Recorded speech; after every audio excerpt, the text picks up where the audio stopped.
supervisor representing the Brentsville district for almost 7 years now.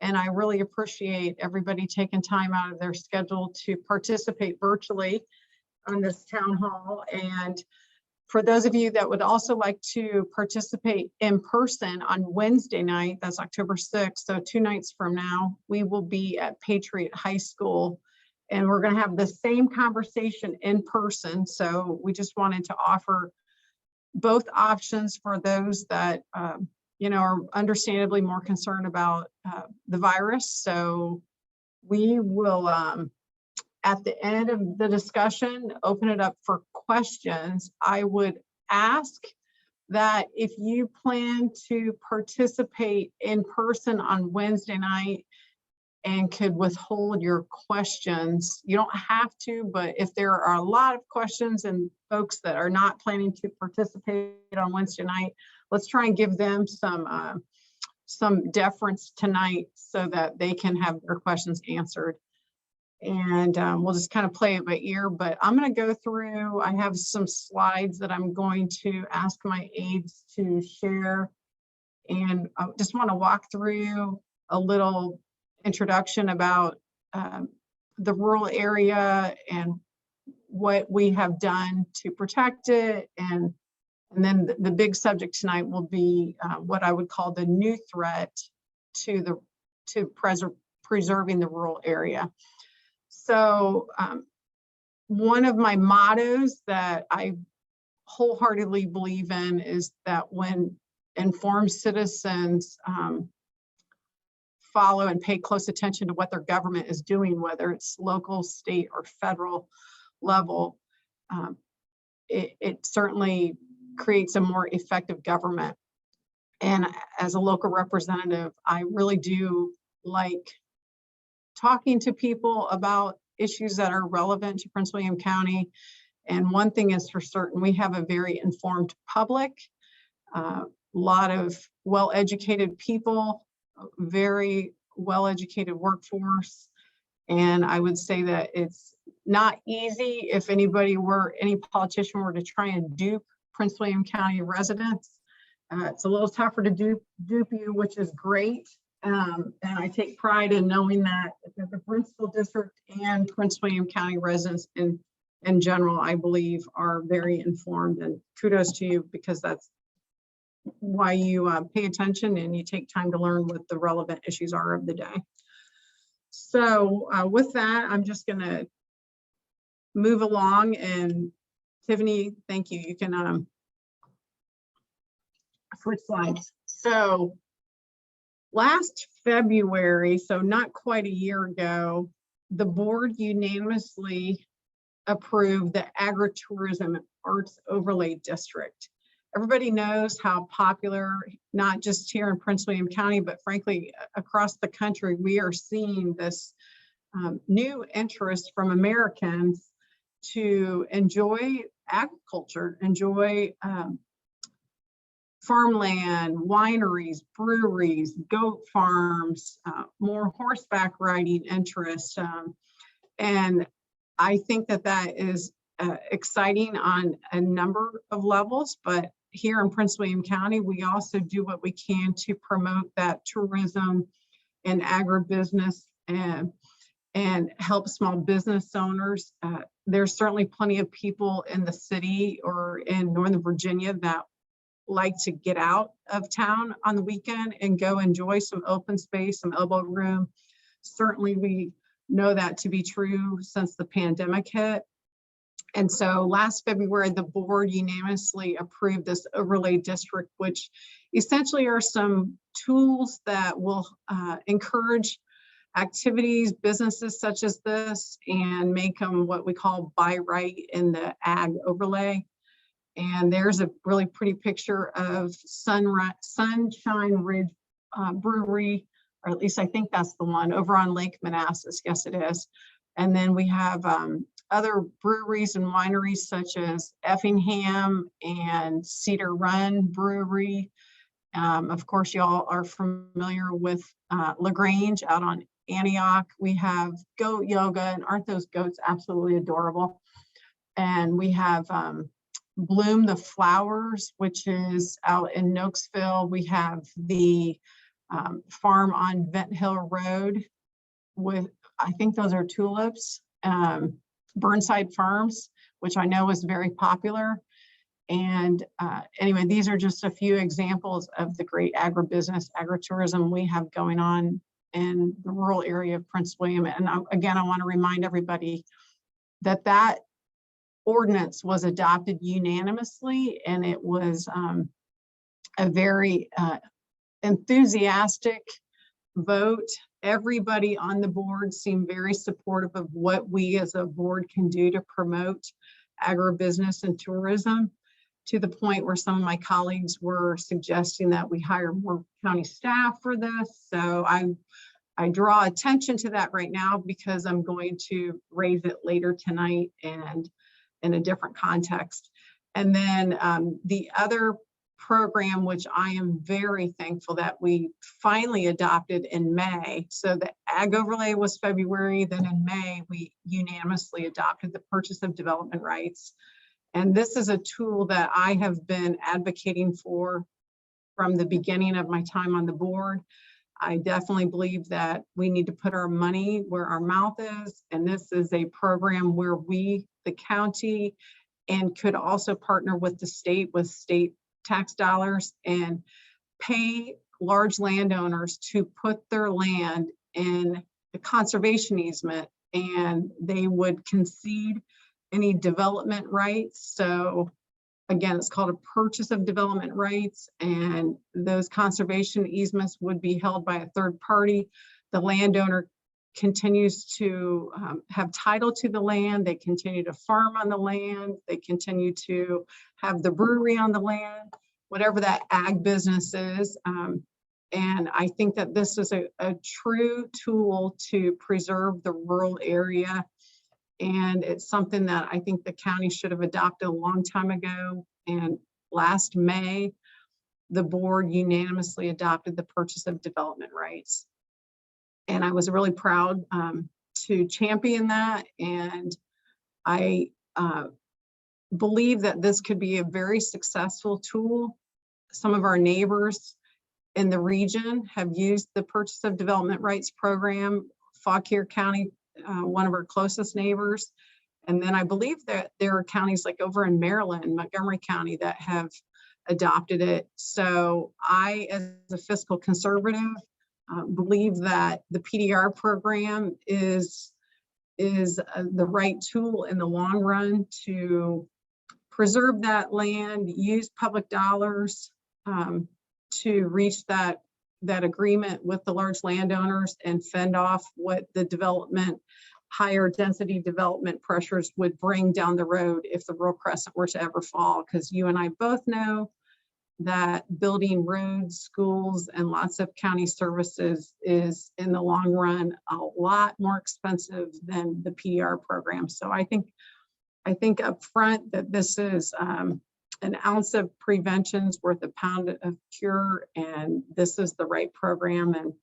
And everybody, in my opinion, walks away happy from the PDR program. So definitely pay closer attention to that as we continue to talk about true preservation of the rural area. And then I'll do what I can to make sure that we start funding this next year in the budget cycle.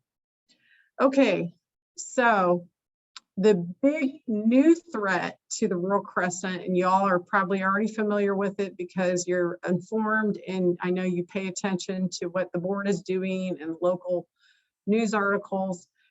I never would have thought a couple years ago that we would be fending off data center complexes in the rural area.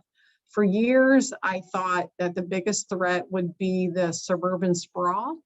And of course, as you know, I have been against any public sewer lines that would go out into the rural area, cluster developments where they bring the sewer line out and cluster the houses together. To me, was the biggest threat to the rural crescent.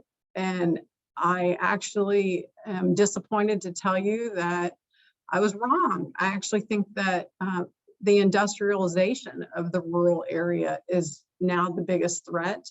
And unfortunately, there are some board members that I serve with that are very committed to developing the rural area of Prince William County, and not only developing it with suburban type neighborhoods, but developing it with industrial uses, whether it's data centers, or I think that the chair has been very interested in developing it with other industrial uses such as asphalt plants. So that, I would say, friends, is the latest and greatest new threat to the development area, or I'm sorry, to the rural area, is the industrialization of it. So with that, I'm going to start by telling you a little bit about the data center opportunity zone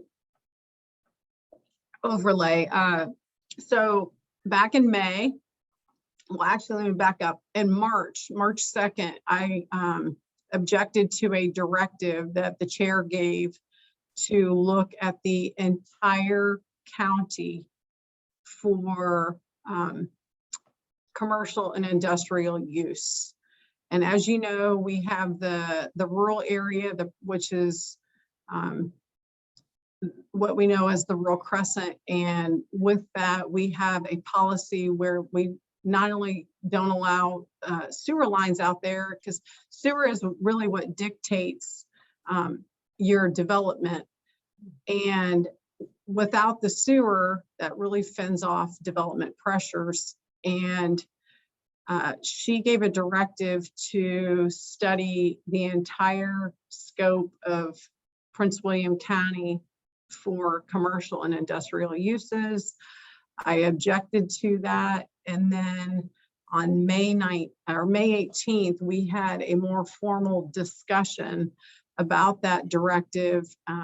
And the board, by a majority of 5-3, and unfortunately it became another partisan vote, the 5 Democrats voted to initiate a zoning text amendment for the data center overlay and to study the entire county. So like never before, the rural area is now under study for data centers. And the data center overlay map that we currently have was created by the board, the former board that I sat on then and back in 2016. And it was really a reaction to that saga where Western Prince William was working diligently, and certainly with the help of community leaders like the founders of the Coalition to Protect Prince William County and the Conservation Alliance and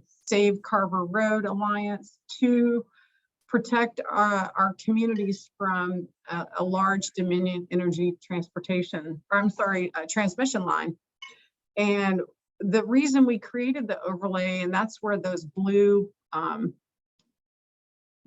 areas of this map are, is we wanted to send a signal to the data center industry. This is like this is a map that sends us a sign to them that says, hey, we are interested, we the county are interested in these particular areas that have the proper infrastructure, whether it's the utility corridors or some existing zoning in that particular case, where we would entertain an application for data center development.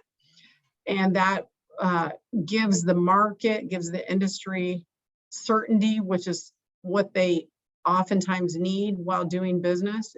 It just is better land use long-term plan to create this overlay. And that was, like I said, adopted in 2016. We had a lot of stakeholder meetings. We had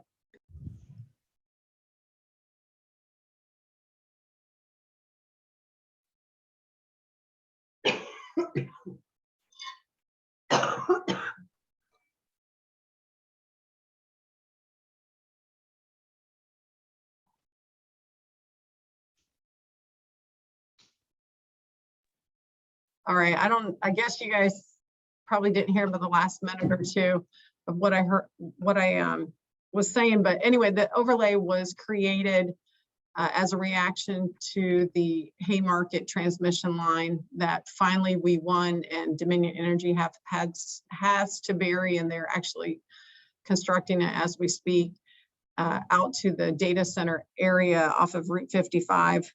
And the data center developers appreciate it because that helps them when they are looking at sites, and it has alleviated a lot of consternation when it comes to transmission lines and other important factors when they seek a rezoning. 2019, we tweaked it some and went back to the map, took out some areas, added, made some adjustments. But like I said, this past March and then in May by a formal vote, the Democrat majority of the board opened wide the consideration of the entire county, including the rural area, for data centers. So that's what the county planning staff is undergoing right now. They hired a consultant, and I was thankful that even though I voted against this consideration, I was able to weave in layers of the study that I'm optimistic will impact the final recommendations. One of which would be, for example, if we put data centers next to national parks, and right now there's an application for a data center complex next to the park. I'll talk about that in a minute. But there's down on the east end, there is a very strong likelihood that there will be an application coming in for a big data center complex next to Prince William Forest Park. So I was able to add for the scope of the work, an effect on our tourism. You have a county which is probably unique in a lot of senses to the rest of the country, where we have 2 national parks. And to think that we would have a local government destroy the tourism because of ruining the view shed or the environmental aspects of the park would be devastating. And I want to make sure that the consultants capture that impact in the scope of the work. So that is ongoing as we speak. I highly recommend, if you are able to participate in any of those stakeholder meetings. I know we have folks on tonight that are participants of that. Please weigh in. We need to do all that we can to protect the rural area. And Michelle, if you could move to the next slide.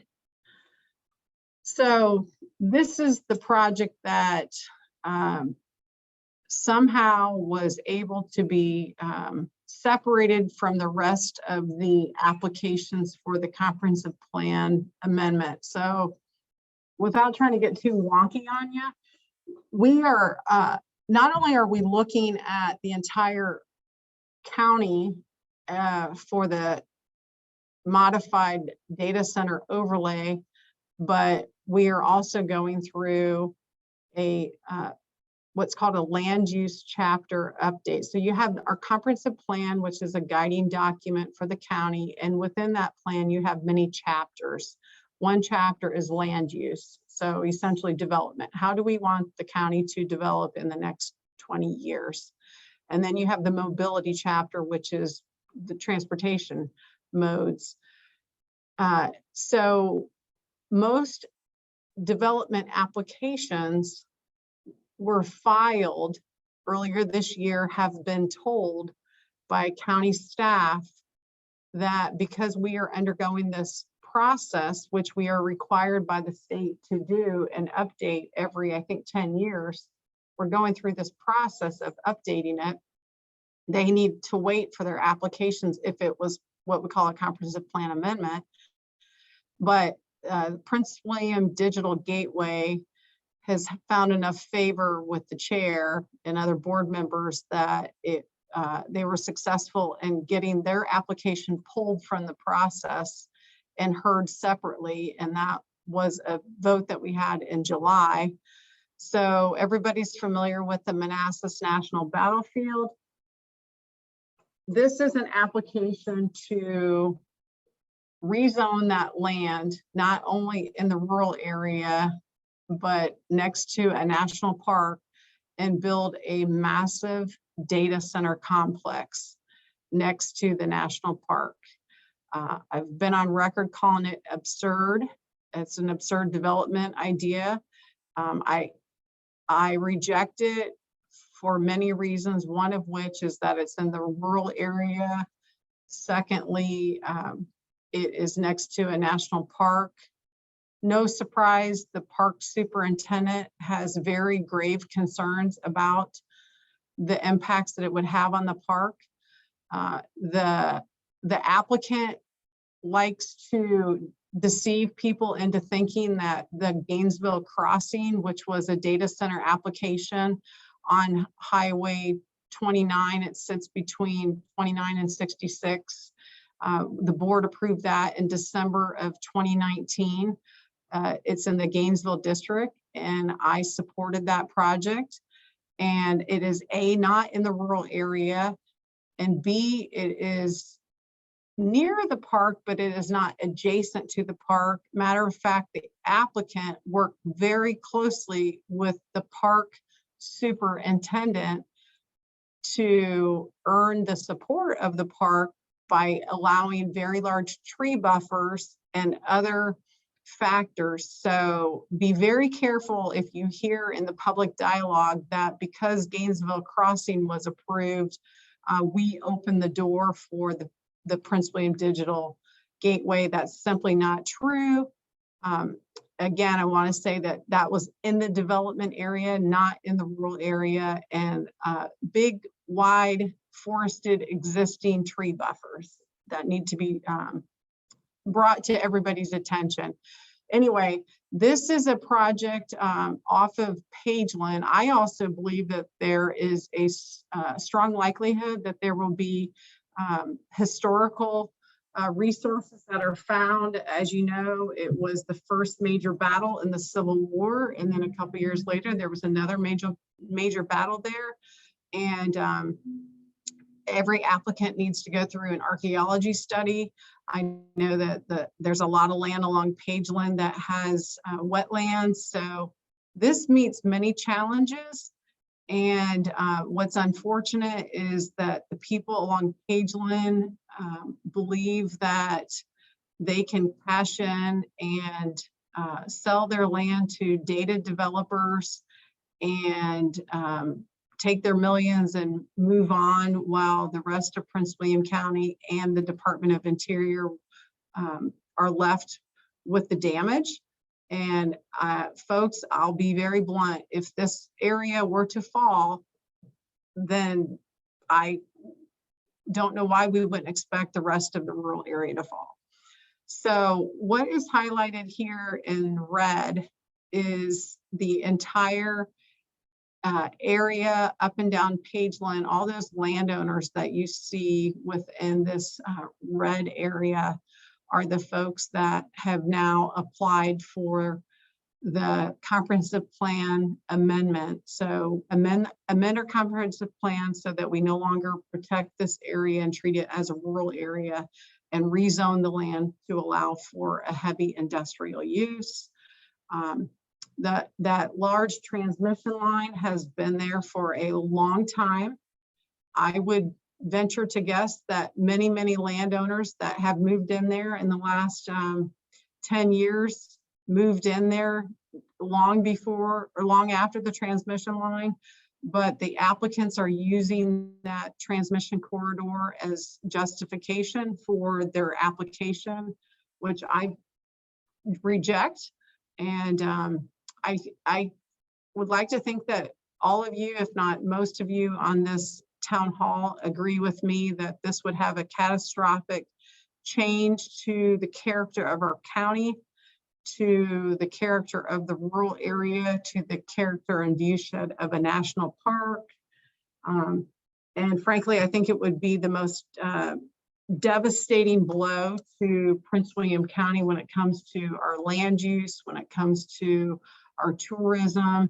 I know that the tourism industry has concerns about such a dramatic change in the view of the park.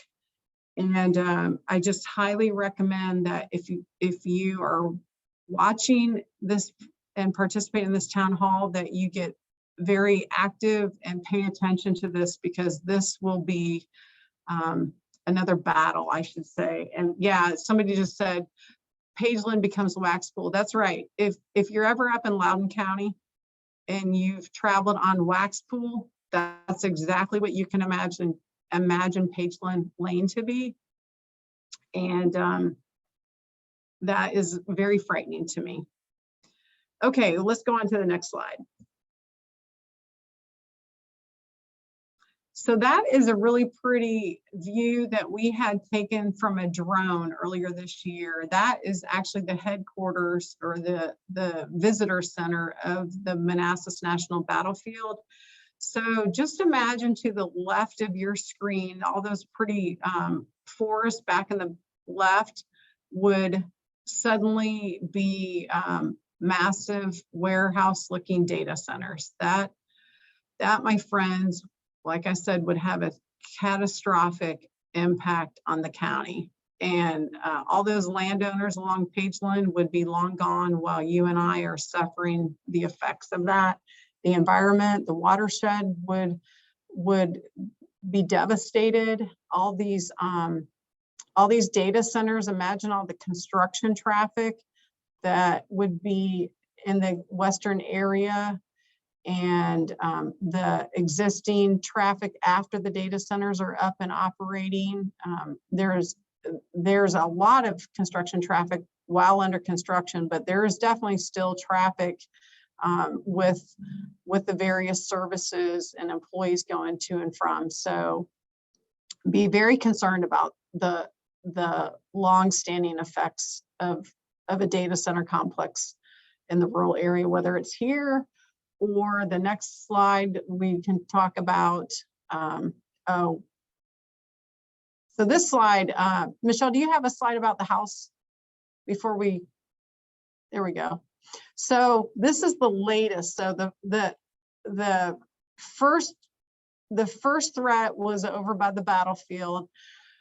The most recent threat, I would say, is looming, and I do appreciate that the applicant was kind enough to come into the office and give me the heads up. But if you live in the Linton Hall corridor, and especially in Morris Farms, Glenkirk Estates, Linton Crest, or along Benton Hill in the rural area, the battle is now on our lap. And it's not just in Supervisor Canlin's district, but it's in the Brentsville district now too. The House family has an application that will be filed very soon for data centers off of, well, you'll see this land circled in red, is off of Benton Hill in between Reed and Lonesome Road. So those photographs that Michelle had up on the last slide of these massive complexes, you can visualize on this rural land off of Benton Hill Road. And there you go. So this is what we have now. Those are just some photographs of existing rural area, which I find very appealing to the eye. Certainly when you think of a rural area, that's what you see. And that's what we could have, folks, if Chair Wheeler and the other 4 Democrats that continue to vote against the rural crescent and the preservation and the environment and the agribusiness and agritourism, that's what we're going to get right there. Which leads me back to my original point. Why would the board unanimously support a policy like promotion of the agribusiness and agritourism, and then turn around and vote for a different policy change that is completely counter to the ag overlay district is beyond me. I cannot understand it. It makes no sense. If you are looking for a wedding venue or a winery to enjoy, you certainly aren't going to expect a massive industrial site adjacent to your view. I can't imagine very many brides being excited about a farm venue wedding, and then on the other side of the parcel is Microsoft complex. It's just mind-boggling to me. And that's what I'm challenged with. I'm working on the board is what I would call poor land use planning and the purchase of development rights. If we, as you know, we implemented that, and that was another unanimous vote. But data centers are driving the land prices up. So if we are going to have a true successful purchase of development rights program, then we're shooting ourselves in the foot by encouraging data centers out in the rural area as well. And data centers in the development area are willing to, in some sites, spend $1 million an acre. If we extend that out into the rural area, there is no way any local government is going to be able to compete with those prices. So it's a futile attempt to truly utilize the PDR program and preserve the rural open landscape. And again, these are questions that I can't answer because I'm 100% against adopting ordinances that run counter to each other.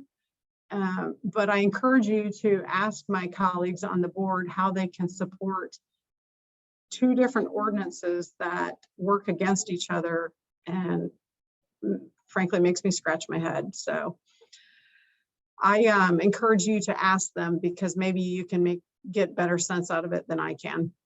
Anyway, so this is our utility corridor. The green line is what you see running up and down, is that massive transmission line that Dominion Energy is, I think it's 230 kilovolts. I can't remember exactly what it is, but that's the massive line that we have existing right now in the Linton Hall area. It crosses over right at the bridge in Bristow, right before Devlin. So that massive transmission.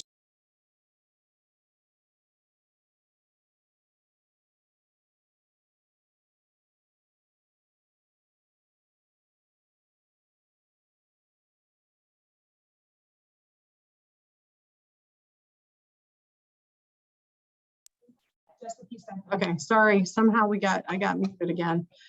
Anyway, if we continue to expand our data center overlay out into the rural area, I guarantee you can expect to see a lot more transmission corridors like this one that you see here in green. And that's another reason why we have to direct the data development to the development area where the infrastructure exists or where the infrastructure is expected. And it certainly is not expected out in the rural area. Okay, what's our next slide? Okay, so here we go. This is how you can help.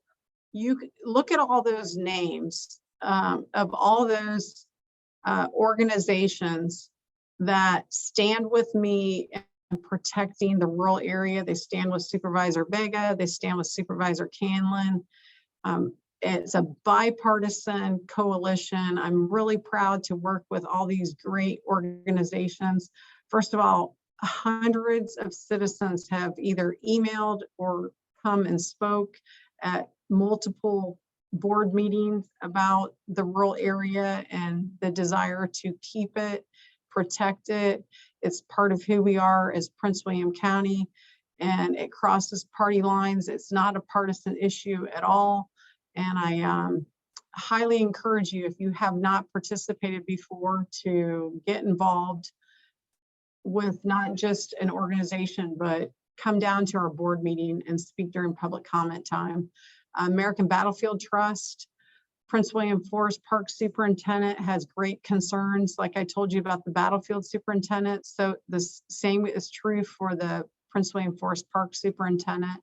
I fully expect, as this continues on, that the Department of Interior is going to weigh in. Little side note, you guys, I found out from talking to somebody that has been in Prince William County for quite a while and actually is in the development circle, that back in the late 80s, the Department of Interior, through an act of the United States Congress, purchased a bunch of land to extend the park boundary for the Manassas National Battlefield, because the Board of County Supervisors back then had rezoned some land for a shopping center and some residential homes. And obviously they were concerned about the effects that it was going to have on the national battlefield. And so I think it was for like $100 million. They bought that land from the developer. And I would like to think, since our federal government has already shown that they are very concerned about the impacts of this national park, that they are going to weigh in and protect it and make sure that they don't have to intervene in such a manner as that, and that they did in the 80s. So I am doing all I can to lobby people in the federal government to weigh in and make sure that they help us protect the park that they've already invested so much money in. And I believe because of that, the American Battlefield Trust was created to prevent cases like that. So let's not repeat history in this case. And I'm glad that American Battlefield Trust is shoulder to shoulder with me to protect it. Anyway, you can read the long list of people, and then we have bipartisan elected officials. Congressman Rob Whitman shares our concerns. Delegate Jennifer Carroll Foy and Senator John Bell, all three of them weighed in last spring when we had the independent small area plan that was included the change to the comprehensive plan for commercial, and specifically a data center next to Prince William Forest Park. So I highly encourage you to get on board with me and do all that you can. Help me help all these organizations. And how can you do that? Here are some ways you can do it. First of all, you can start talking to people. You can start talking to your neighbors, start talking to your friends, talk to anybody that you can, and make sure that they know what is going on. This will be devastating to the future of Prince William County, to, like I said, to our landscape, to our tourism industry, to the environment. Lots of different reasons that people should be concerned. Attend meetings. So I know that organizations have virtual meetings, they have in-person meetings. If you want to be connected to the Audubon Society, let me know. I can connect you with the leader of that organization. I can connect you with the Conservation Alliance. I can connect you with the Sierra Club. I've got lots of different people that I work with day in and day out, and I am always happy to feed them citizens. They are always looking for people that they can grow their support. So shoot me an email. My email address is jlawson. So it's JLAWSON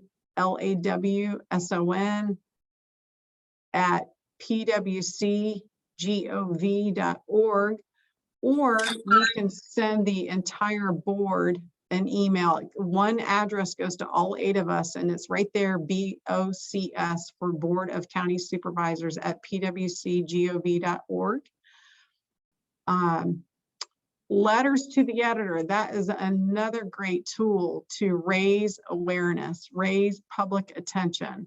If you have a gift for writing, for communicating, please send letters in. We have Prince William Times, we have Inside Nova, we have online Bristow Beat, we have Potomac Local News.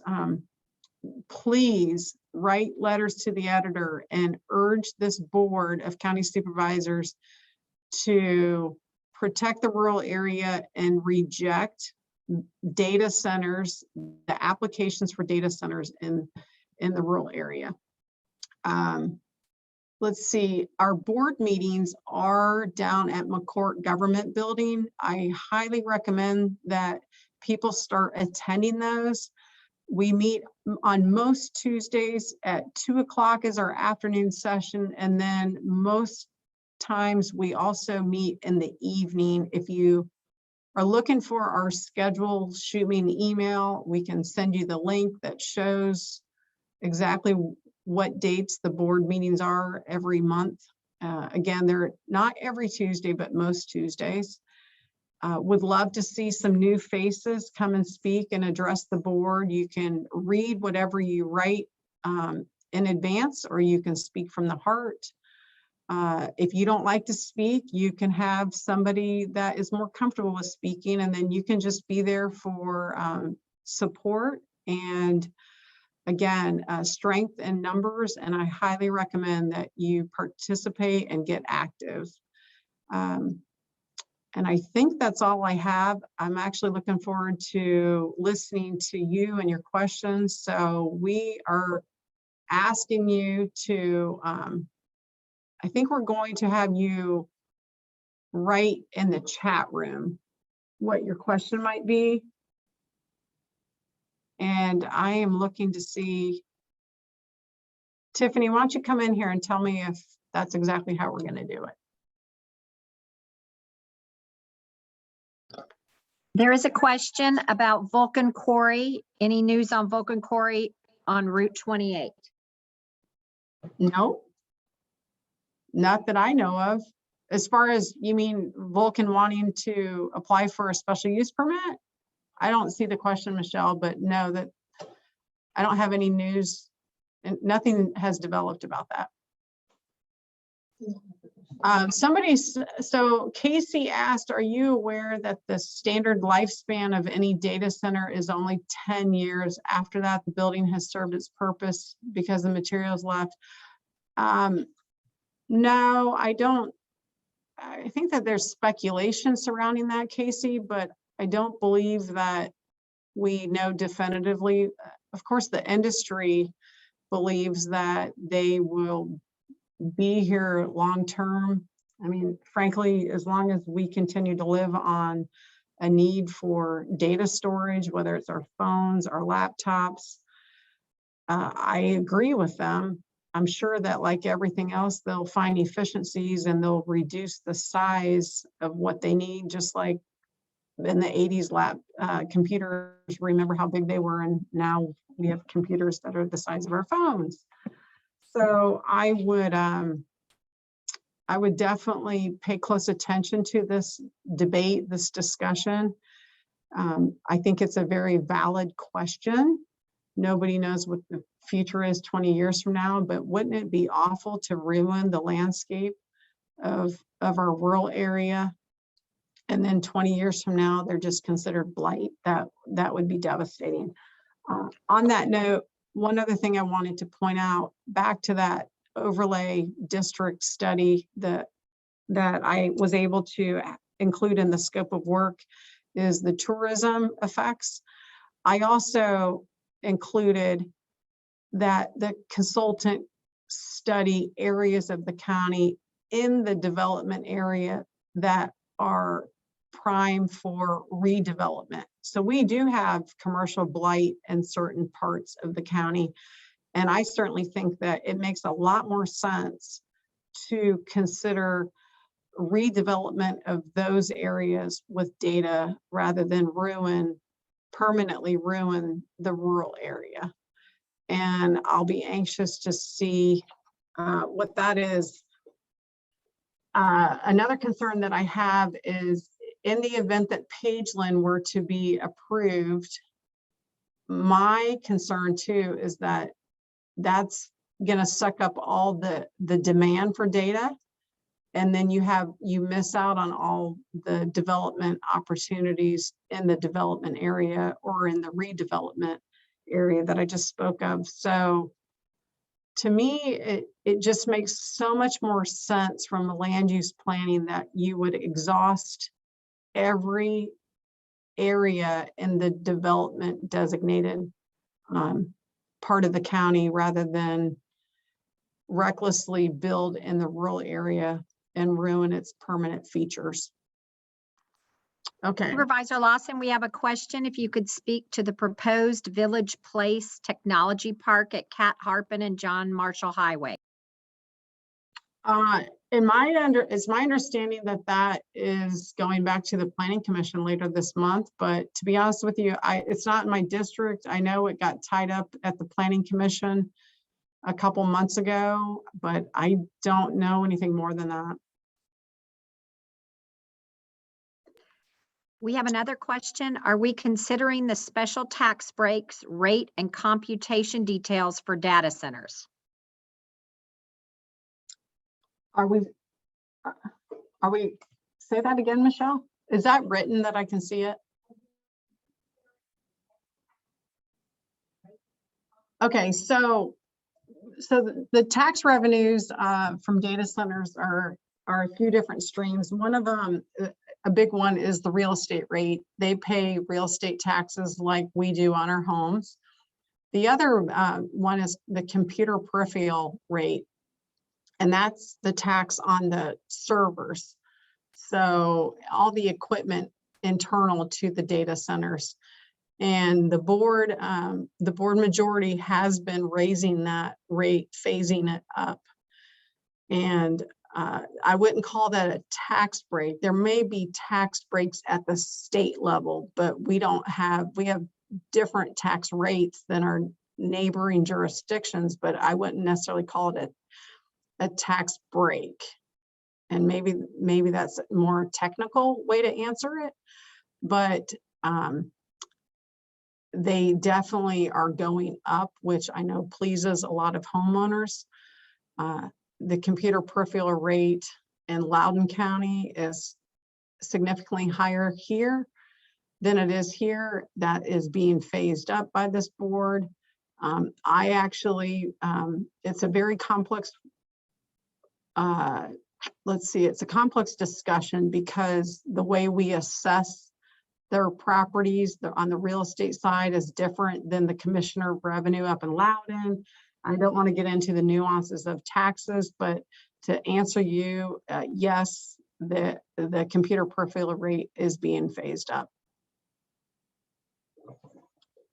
Tiffany, can you close my door? There's an echo.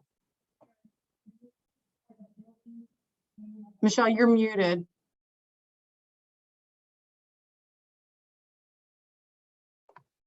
Someone asked if it's possible if there's room for these types of buildings in the innovation area. Oh, well, we already have a lot of data centers in the innovation area. There's a big piece of the overlay map includes innovation. We don't want data everywhere. I'm very friendly to the industry as long as they go in the right location and corridors that are highly visible. I would say that by and large, they're not the ideal location for data.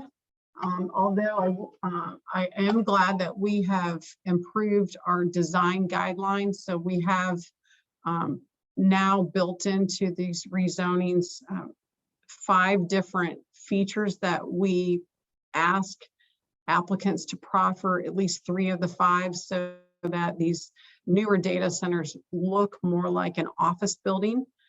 And that's certainly been an improvement from the beginning when they started building 10 plus years ago.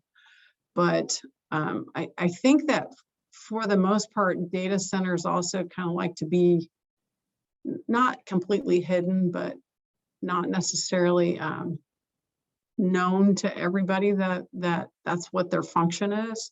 They're very secure facilities for obvious reasons. And I'm just glad that we make them build nowadays with higher design guidelines than we used to. Kim would like to know, is there also a data center proposed for the area near the intersection of Rollins Ford and Linton Hall? That's Kim, that's what I'm expecting, that formal application to come in very soon in the next week or two. So for all intents and purposes, yes, you can say that that is the latest threat to the rural area, is a data center complex down Vent Hill. Michelle, did you say at the T intersection? Can you ask that again? No, this is at Linton Hall and Rollins Ford. So it would be up. Oh, yes. So that was rezoned. We did that one in September. That is in the development area. I was supportive of that project. Definitely worked with the data developer for wide tree buffers to protect the neighborhood over there. Actually, there's two neighborhoods over there. Yes, that's where I'm supportive of data centers. It's next to that massive transmission line. That is land that, you know, when I was first running for office, they wanted, an applicant wanted to put high density housing over there. And it was always in our comprehensive plan for commercial employment. And as you know, I stood my ground and got what I finally wanted, which was commercial employment. So yes, a data center complex will eventually be built there. The next question is, where do these data centers get their water from? My understanding is that they require a lot to operate. Also, I assume data centers are contingent upon sewer. So yes, water is certainly a need. They often use water for their cooling system, although I don't know if that is necessarily the case with the more recent ones. But the water supply is definitely a factor in this discussion. Certainly out in the rural area, if they're going to build massive data centers, I would imagine that they're going to run a public water line, and it's just way too big of a use for any type of well. But again, I want to remind everybody, the best way to guard the rural area and fend off intense development is to keep the sewer line out. And they're not going to build these massive data centers on a septic system or a well. The next question is, if you can explain why the original overlay district was adopted in 2016. Yeah, so again, back to that 2016 overlay creation, that was to direct the industry to what I would say are the appropriate open areas of consideration for this particular use. Data centers are a bit unique. They're these massive buildings. They are huge consumers of electricity. That's why power lines are always a big element of their applications. And so what we found ourselves in was a pickle, because there had been a data center off of 55 just sitting quietly in existence, and then they wanted to expand. The land was already zoned for the expansion. The only reason that it created the saga that it did is because with the expansion plans of the complex, they needed to run a transmission line out there from Dominion Energy. And that's, you know, what triggered everything. And understandably, the communities didn't want a massive transmission line running through their neighborhoods. And so the overlay was created to protect communities from these massive transmission lines, as well as direct the industry to the appropriate location, and again, in the development area. So I think that it was important that we do that for the community and for the industry and for long-range planning purposes for the utility, and specifically Dominion Energy, because Novec does not build massive transmission lines. They build distribution lines, but I think that it helped lay the groundwork for future planning for the industry. And then, like I said, in 2019, we modified the overlay. We looked closer at some parcels that maybe we should have not put in originally, or so we took those out, or we didn't consider some originally that we added. So we made what I would call some tweaks in 2019. But by and large, the overlay has served its purpose. And the thought that we would extend this overlay. So why have an overlay if you're going to allow data centers anywhere in the county, or you're open to consider anywhere in the county, there's no need for an overlay. And that's unfortunately where Chair Wheeler and the majority of the board have gone with this vote, where they are willing to consider the entire county. Now, that was the initiation. There is still hope that with enough public awareness and pressure, they will rethink that. And when it comes back to the board for adoption, they will reject it. But that's really up to the public. I mean, I can do all I can, but they're going to listen to the public far more than me, which is why I'm really pleading with you to get involved. Strength in numbers. The next question is there a height limitation on data centers? So it depends on the zoning district, but that's not an easy answer, other than in most cases, yes, it is built into the zoning district that they are applying for. Sometimes they ask for a modification or a waiver. A lot of data centers are starting to go up, so the height of them is getting taller. But it varies as far as what we call like by right height. So again, it depends on the specific zoning designation. The next question is, why next to the Parkway and Clover Hill Road is there a mountain of dirt with the data center company sign next to it for years after all the trees were chopped? That would be in the Coles district. Okay, Tiffany, can you come in and shut my door because there's an echo? And secondly, that is a massive complex that they are building over there. That's in the Coles district. And why the mountain of dirt continues to be there, I don't know. I do know that there's I'm sure a permit for it.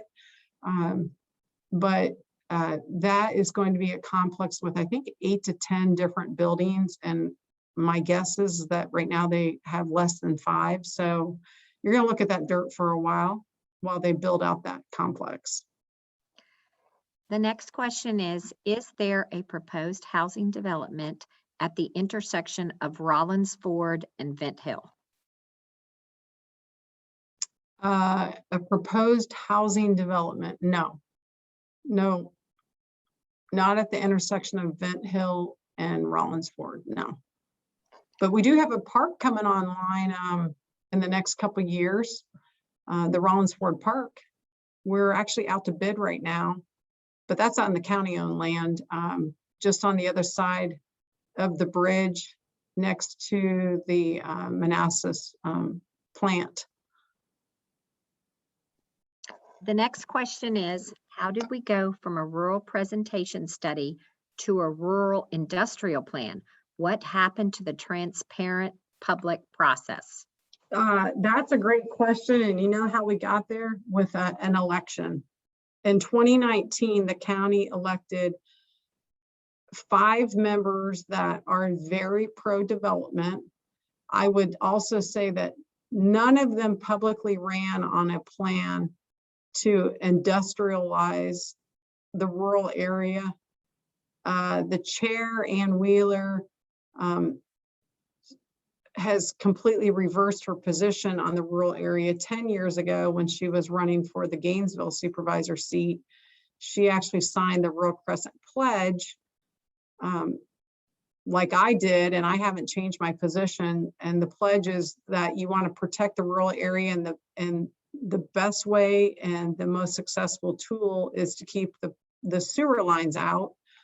And because, like I said, sewer is what dictates you know, the amount or the intensity of your development. And she's completely abandoned that position, and now she is certainly committed to developing the rural area. And frankly, I think she is fine with Prince William County looking like Fairfax or Arlington someday. And that would be the biggest thing. I mean, when we voted on some of these changes back in May, she was very critical of the rural preservation study. She said it was stale, and she didn't think that she said that we had done our land use poorly the last 20 years. So I would say that the biggest reason that we are not discussing more of that preservation study that was conducted several years ago and never formally adopted is because 5 members of the board now are truly not committed to preservation of the rural area and open spaces. And they may want to save little pockets here and there, but they don't have plans to truly preserve the open space and the rural character of Prince William County. The next question is the Planning Commission able to approve SUPs and rezonings to allow for data centers to be approved before the data center study is even complete? Are they allowed to? First of all, the Planning Commission is an advisory commission, so they're a body that is appointed by the Board of County Supervisors. We each appoint a commissioner. Unfortunately, you have a case, Prince William Digital Gateway, where they were able to pull that application and separate themselves from the rest of all these different applications.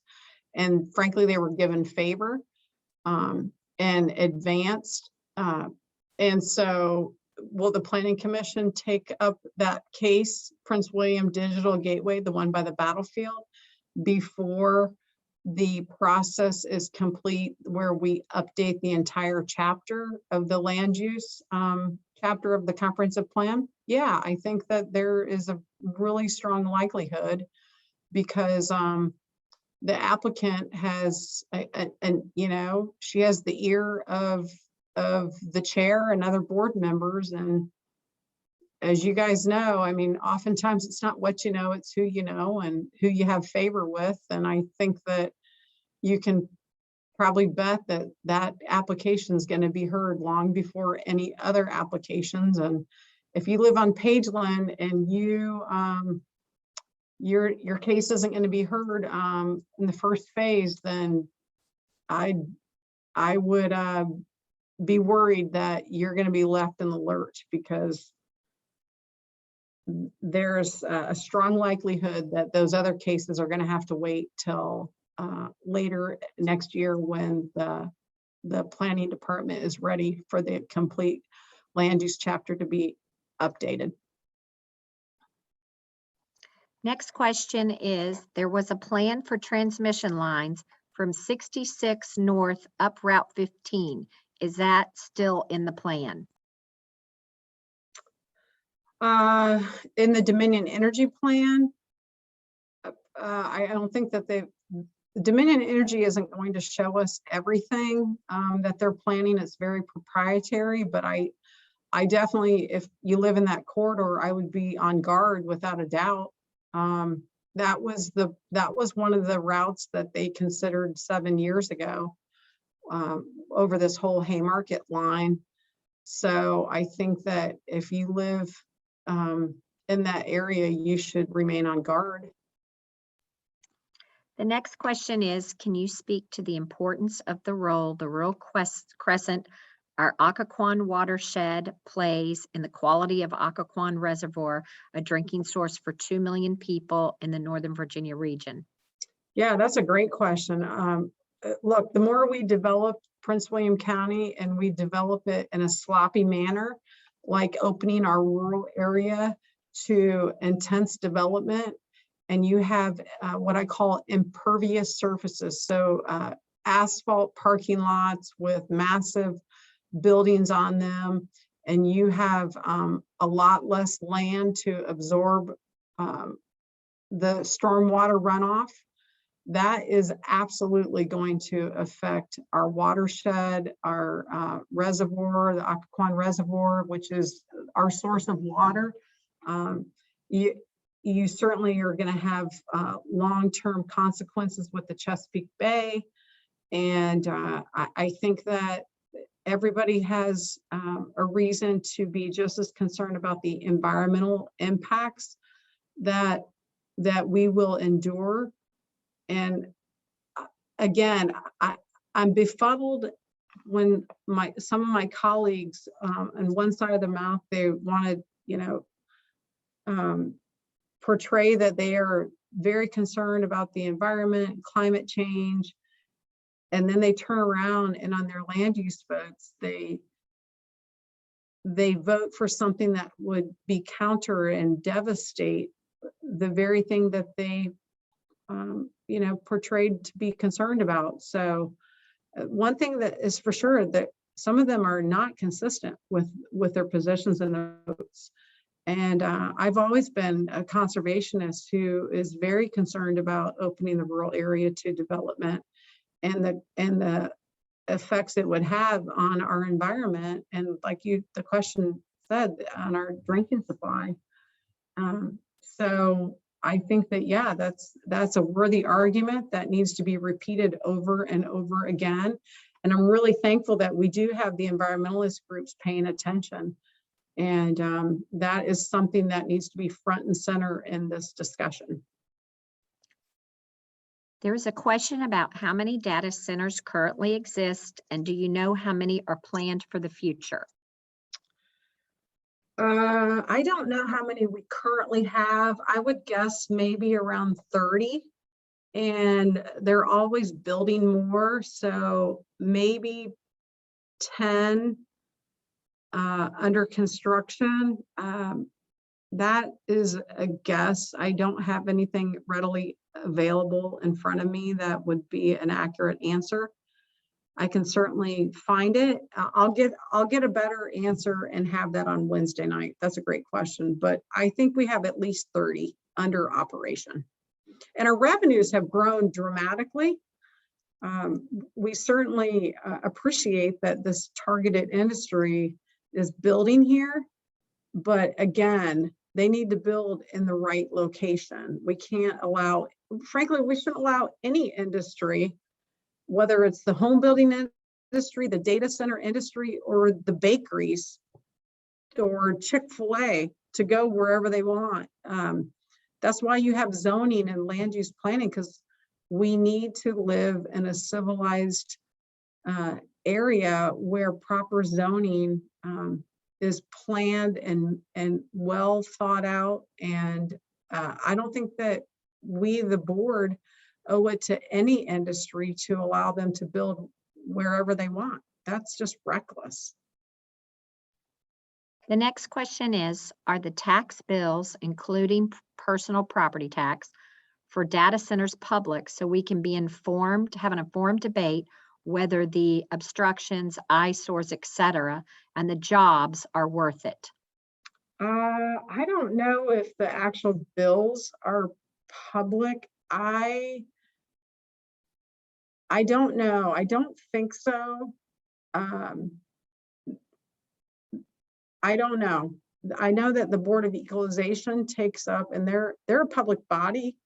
So if you are interested, you could attend a Board of Equalization meeting. That's the body of citizens that have been appointed to hear cases of property owners that appeal their real estate taxes.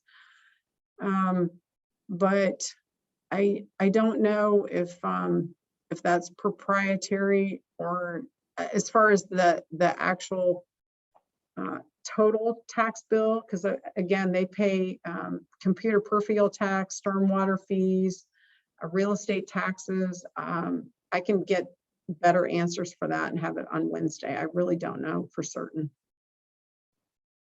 The next question is, will the industry or landowner proffer the cost to hook up households that are on wells where the groundwater is impacted, and also to hook them up to public sewer? Can you repeat that again? Will the industry proffer? Will the industry or the landowners proffer the cost to hook up households that are on wells where the groundwater is impacted, and also to hook them up to public sewer?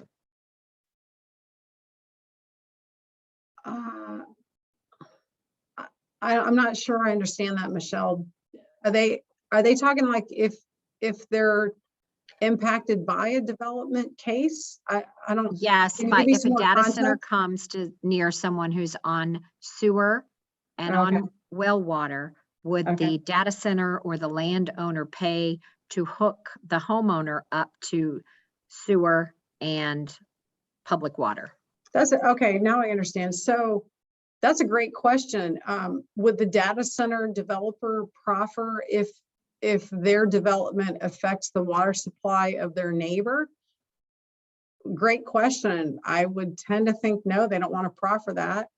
Then you have the rural landowner that is nearby that has been grossly affected by the development, and they're stuck without their proper personal water supply or septic system, and then they're stuck with the very cost to remedy that problem. So if you are near one of these applications and you're on well and septic now, I'd be very concerned about the effects that it would have on you as a neighbor. Because as you know, there's only so much water underground, and that's a great question. The next question is, why does Prince William County not diversify its industry? We actually do. We have several industries that we target. Data centers is one of them, but we have a growing life science industry here at Innovation. We have advanced logistics. We have DoD contractors. I would say, can we improve? Of course we can. We can always get better at attracting different types of businesses, but I would say that we do have somewhat of a diverse business community. Of course, I'm always interested in improving it, but for certain, the data center industry is consuming all the oxygen in the room, because they're the industry that is on fire right now, because the world that we live in and the dependency that we all have on data storage, and our proximity to the worldwide hub of the industry, which is Loudoun County. So they're certainly the ones that get the most attention. The next question is about schools. Dr. LaTanya McDade, Prince William County Superintendent of Schools, says every family should feel welcome and engaged in their students' success. An award was received by Porter Traditional School where students attend by choice rather than geographic assignment. Are there any plans for innovation and technology schools like TJ, which is in Fairfax County? I don't know. I'm on the Board of County Supervisors. I'm not on the school board. So as much as I appreciate your question, I'm sorry you're asking it to the wrong elected official. I just don't know. I haven't paid close enough attention to know if the school board has plans to build a school similar to, I think you said Porter, which is on the east end, out here in the west. No, like TJ. Oh, like TJ. I don't know. I'm sorry. I highly recommend that you ask that question to Adele Jackson, the Brentsville school board rep. Hey guys, try and keep your questions related to land use and specifically the subject tonight, the Rural Crescent. If you have separate questions, feel free to shoot me an email and I'm happy to get you the answers. But try and keep it focused on land use. The next question is, how can the newly adopted Agritourism and Arts Overlay District and PDR program survive when land values will skyrocket and coming to the area, rural area for peace and nature are destroyed by industrial use? Yeah, that is an excellent question. You know, the majority of the board is setting these programs up for complete and utter failure if we are going to promote agribusiness and tourism. Like I said earlier, what bride is going to want to have her wedding at a beautiful winery, which is adjacent to a data center complex? It's just foolish to think that you can have these uses next to each other. They're not compatible by any stretch. And it's at best intellectually lazy to think that you can implement an agribusiness and tourism overlay while also thinking that data center complexes are compatible in the same area. That's just senseless. So great point to the question. And then, like you said on the other part of the question, the PDR program, I mean, when you got data centers that are driving the land prices up in the development area, and then you extend it out into the rural area, there's no way that a government program is going to be able to compete with that kind of a market.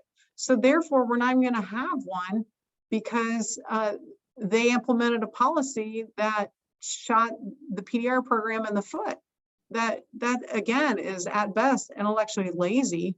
So you can't have it both ways. And that's why we have to promote the purchase of development rights and, you know, offer these large landowners a tool, which is to pay them to put their land in conservation easement, pay them a certain amount. I'll be the first to admit, I can't have a robust program that's going to be able to pay what a data center complex is going to pay. But guess what? You get to keep your land, you get to still operate on it, and the county benefits, the community benefits. We're no longer developing that land with development pressures and infrastructure needs. And then people get to enjoy the view shed. And what makes Prince William County great is that we do have a rural area, and that's why the Rural Crescent is so popular. People that live in the development area like me appreciate knowing that we have a diversified landscape and that 10 minutes, you know, on a country road, you can enjoy the rural area. So you cannot have it both ways. You cannot have a PDR program that is successful and compatible with data centers in the rural area. It just simply doesn't work that way. The next question, does the county track water usage by the data center industry Does that water get recycled into the water system or is it evaporated?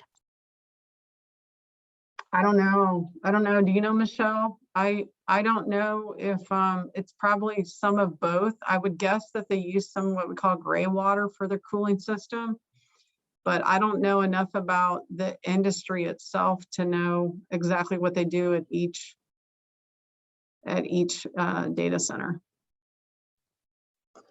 The next question is, aside from emailing the board and possibly writing opinion letters to the editor, what steps should constituents take? When is the next BOCS meeting that will discuss this? So our next Board of County Supervisors meeting is actually tomorrow at 2 o'clock. So if you have nothing else to do tomorrow afternoon, come down to McCourt, sign up to speak at public comment time. It doesn't have to be on our agenda for you to speak about the issue. Highly recommend people start showing up even when it's not on our agenda. Then the board knows that people are paying attention. When this will come back to our board for a vote is undetermined right now. So I would possibly guess earlier next year, but honestly, I don't know. And I'm not privy to conversations that the chair is having with county staff. And I'm certainly not one of the first to know. So stay vigilant and just start coming down on Tuesdays or sign up to speak virtually. You can certainly do that. If you don't want to go down there in person, you can sign up to speak virtually during public comment time. And recruit your friends and neighbors to do the same. The next question is, the Pageland CPA can include a myriad of industrial uses. What else can be built besides data centers if the map changes? Yeah, that's a great question. So the application, I believe, is for what we call M2. So M as in Mary 2. It is a lighter industrial use, but it could be rezoned for not just data centers, but you could have what we call flex buildings. So commercial buildings with loading docks. I'm trying to think of, so a flex building that y'all might be familiar with is over where Mama Mia's is on Limestone over by Lifetime Fitness.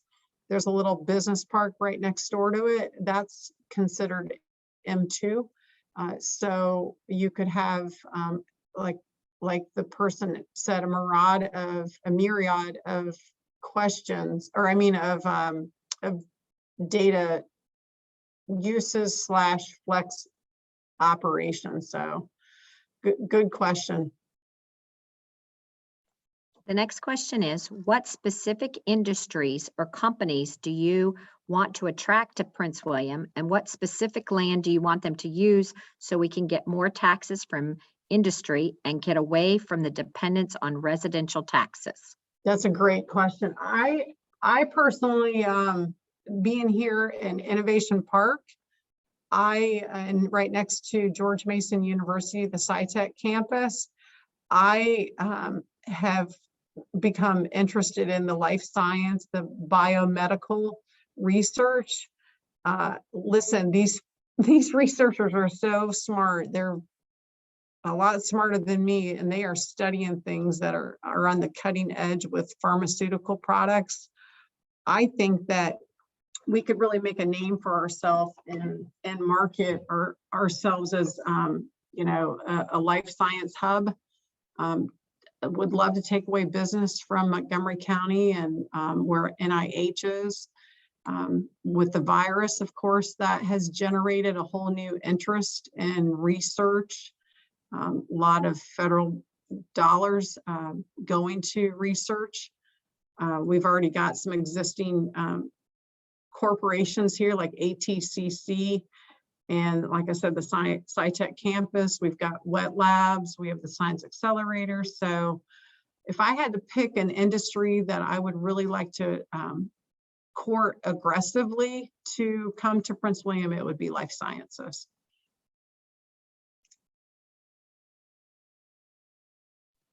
The next question just says asphalt plants mark, I'm guessing that's related to what would be permitted in the rural area if the map changes.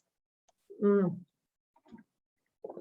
Yeah, the reason I say that is because last year in a series of votes, there was an asphalt plant application off of Bethlehem Road in Supervisor Canlin's district. And I did not support the plant for environmental reasons, and neither did Supervisor Canlin, as well as Vega, and Supervisor Bodie stuck with us on that, although he was a little wobbly at times. But anyway, the chair gave a directive to study the entire county for consideration of future asphalt plants. If I recall correctly, those were her exact words. So that's why I specifically said the consideration of not just industrial uses such as data centers, but asphalt plants would certainly, and in the direction she's going, I think she would be open to any use. And if she's not, then I encourage her to publicly correct me and tell me that there are industrial uses that she's not open to considering, but she certainly has a record of votes and directives that I think are out to destroy the rural area. The last question is, what is the land use plan for the area across from Jiffy Lube Live? So the ARC property, the Atlantic Research Corp, as you probably have noticed, that area has been cleaned. It was a EPA Superfund site, and the owners have spent a ton of money cleaning up that toxic wasteland. And I don't believe that they have an application in the site plan. It's already zoned. They don't need to come to me, but I know that they're going to go commercial, whether it's going to be data or, like I said, the flex, which is what we talked about a few minutes ago. I'm not real sure. But I do know that what will not be going there is residential. The follow-up question was, will the road be expanded in front of Jiffy Lube Live? So great question. Wellington Road is on our comprehensive plan for widening, for improvements. It's something that the transportation director and I talk about at times as we look at our long list of roads in the county that need widening. And we're always chasing money, whether it's federal, state, regional, NBTA money. Wellington Road is certainly high on my priority list. I have not been able to identify a specific revenue stream yet, but yes, I do believe that one day, hopefully sooner rather than later, we are going to widen Wellington Road. Long overdue. And that completes our questions. Great. And we're at 8:30. Michelle, is this supposed to end at 8:30? Yes, that was the last question. Okay, that's good. So listen, I hope everybody that is able to come on Wednesday night will do so. I will have answers for how many data centers we have, how many are under construction. I'll find out what the remaining acreage is for the existing overlay district. I'll try and get some numbers as far as redevelopment areas that we can, focus on. Again, I think that we should exhaust all of our efforts. There went my light. We should exhaust all of our efforts in the development area before we open up the rural area to anything, especially something intense like commercial and industrial uses. So thank you all for participating. I hope you're doing well, and I look forward to seeing you. Rural Crescent advocates, feel free to bring petitions, posters, whatever you want. You know I'm on your side, and together I think we are going to be successful in fending off this newest threat to the rural area. Thank you. Have a great night, and I look forward to seeing you on Wednesday. and keep talking to your friends.